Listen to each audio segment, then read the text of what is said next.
நிச்சயமாக கேப்டன் பிரபாகரன் 2க்கும் லியாகத் அலி கான் தான் வசனம் எழுதுவார்.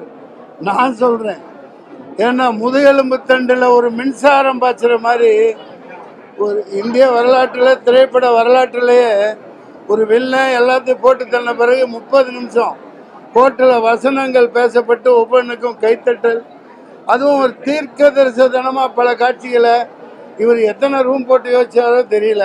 இப்போ நடந்துட்டு இருக்கிறது அப்படியே நடக்குது.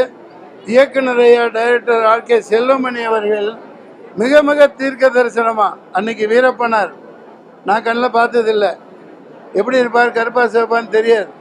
ஆனால் 2 வருஷம் கழிச்சு இந்துவில் வேலை செஞ்ச ஒரு பையன் வந்தான். அது எப்படி என்ன சாகடிக்கிற மாதிரி காட்டலாம், நான் தான் பிரபாகரனை சாவடிக்கிற மாதிரி காட்டணும் அப்படின்னு சொல்லி மிரட்டி விட்டுருந்தார் வீரப்பனார்.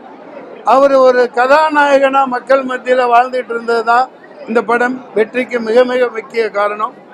மிக மிக முக்கிய காரணம் சினிமா ரசிகர்கள், தமிழக மக்கள்